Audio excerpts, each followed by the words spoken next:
All right, so I have the salad all together and I just need to sit it in the fridge and let it marinate for a couple of hours. But when I'm ready to serve it, I'm going to put it over a bed of greens and then top with some sliced avocado and some pepitas. So for now, I'm going to transfer it into this bowl and then put it in the refrigerator. So this will probably be dinner tonight instead of lunch today, just because I want to give it a chance to marinate really well.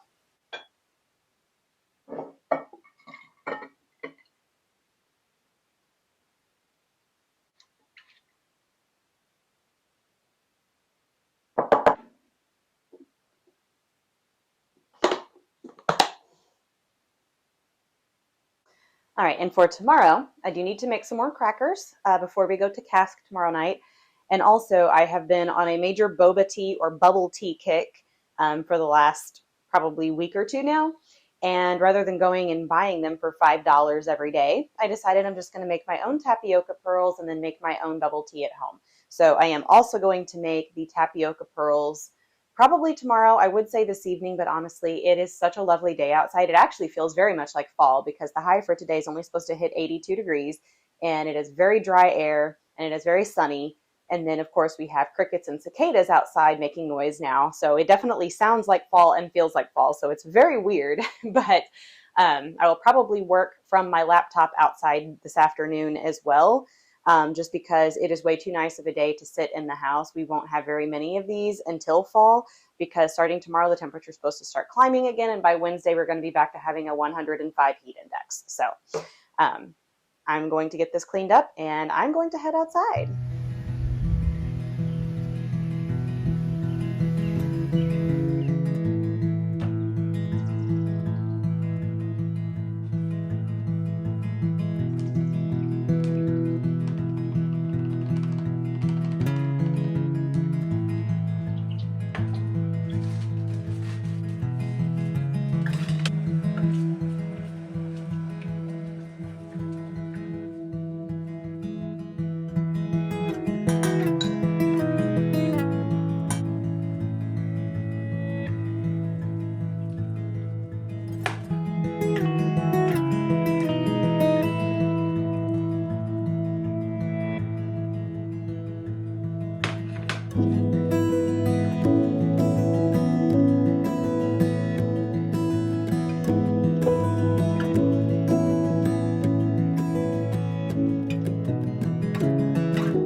Hi, and welcome to this week's meal plan. So I, as always, will put this on the screen here, and I will link my blog post with the printable version of this down below. And I have to apologize for last week because I just realized this morning that I never did the blog post for last week, which isn't very surprising because I was on vacation, so I wasn't exactly in get it done mode. So I definitely missed that, but this one will be out there for you. So for next week, I decided I want to kind of go with a more traditional summer meal.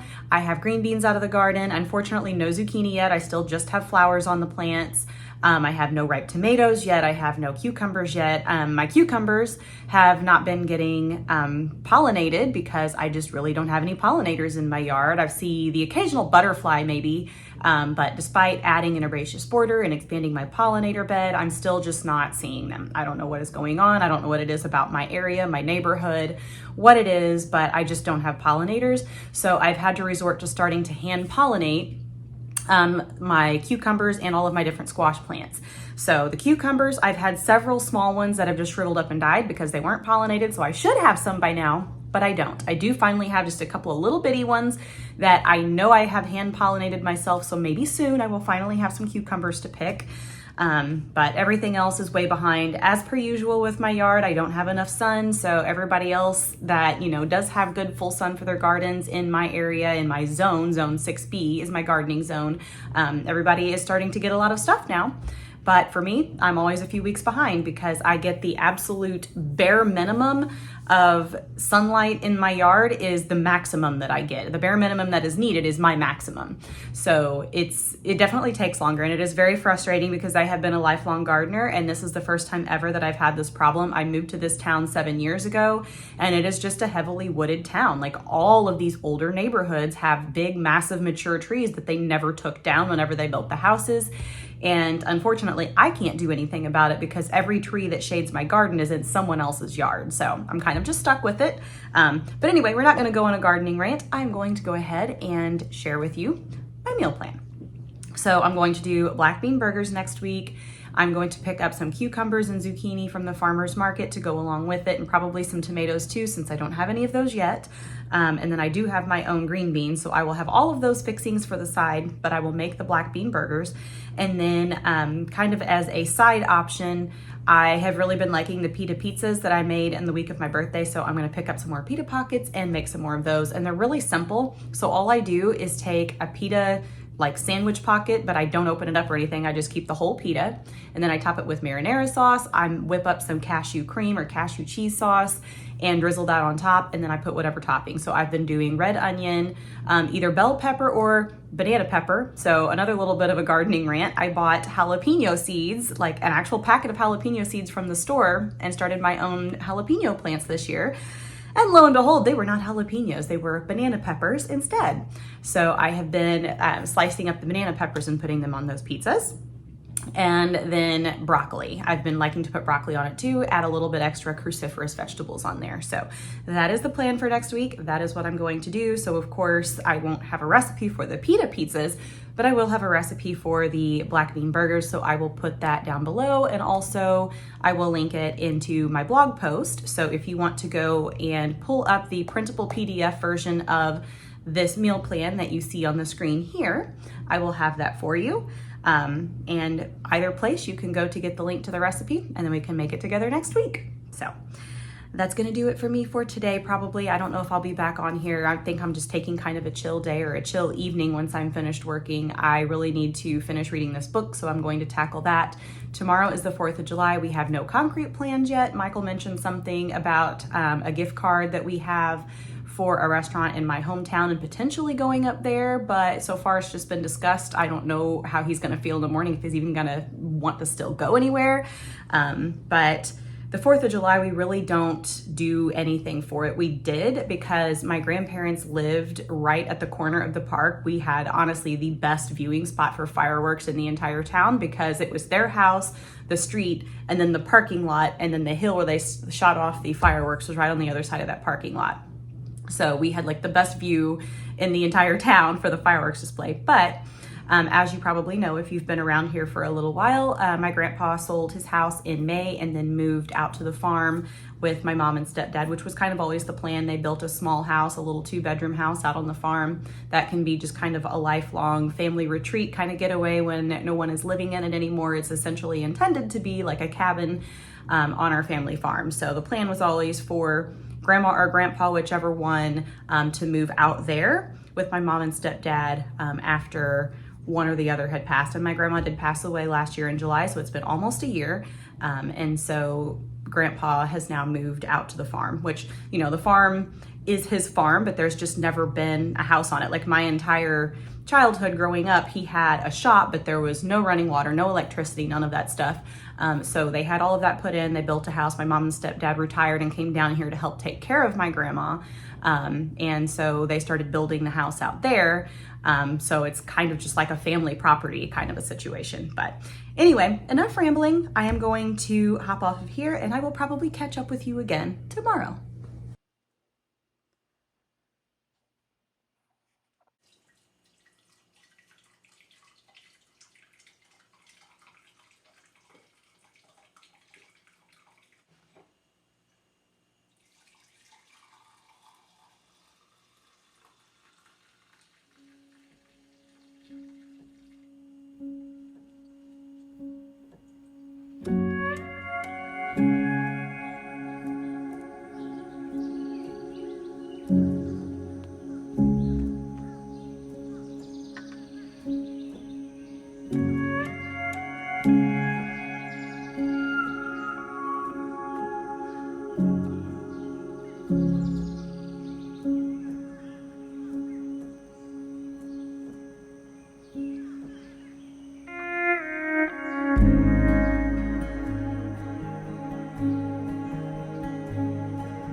Well, in the last couple of days, I have discovered a brand new problem in my garden. and I quickly realized that it was not blight. And in researching this, I have discovered that what I have is downy mildew. And this has just popped up in the last few days, which is no surprise because we've had far more rain than normal. It's kind of hard to really pinpoint, but if you see like all the little brownie patches on these leaves, it is much worse in the front yard. So I'll show you that in a minute. But this has kind of come out of nowhere, where the leaves all of a sudden start getting brown patches and then just wither up and die within just a couple of days. And I realized pretty quickly it wasn't blight because first of all, it's brown and has like a rust-like appearance to it rather than the typical like bullseye look that blight has, and it moves much more quickly than blight. And it did say that once you see signs of it, it's probably too late to treat with fungicide. I'm treating anyway. I have in the front yard, especially with the pumpkins, is where it really started, or at least where I started noticing it. But I went ahead and removed all of the badly damaged leaves, and I've been spraying all the others. So I'm crossing my fingers that I can save it, but I am definitely very concerned that this is going to take out my entire garden because it's already, like yesterday, I didn't even see it in the green beans, and now all of a sudden it's spreading through the green beans and the black beans. My cucumbers very quickly started yellowing, my zucchini and summer squash back here. So I don't know what this is going to do to me, but I may not have a garden left if this continues. So I'm going to hop up to the front yard and treat the pumpkins. I treated everything yesterday. Then of course it had to rain last night. I would normally wait a couple of days to spray, but with this, it seems like it's pretty urgent and I can't wait. So I'm going to go spray it again, and it's going to storm again tonight. So I'll be spraying again tomorrow morning, but I may as well buy up stock in copper fungicide by the way this is looking. There was a wasp, a red wasp, munching on the leaves of a couple of these yesterday while I was pulling leaves off. So I did leave a couple, which I'm getting ready to take off now. But this is what it looks like, and it appeared very, very, very quickly. So this one doesn't look too bad, but some of the ones that I pulled off, like the entire leaf was just covered like this. There's another one. So I'll be removing these, but I'm going to remove them and then I'm going to spray. It says the underside, which makes sense to me on these because, you know, if it's anything like the blight, it kind of splashes up from the ground. So I've been spraying tops and bottoms of the leaves. So I'm going to remove these and give these all another good spray. You can see how many leaves I pulled off yesterday. This was thick with the leaves here. So looks like another one that I missed yesterday. Either that or it just changed overnight. But anyway, I'm going to put the phone down and get to spraying.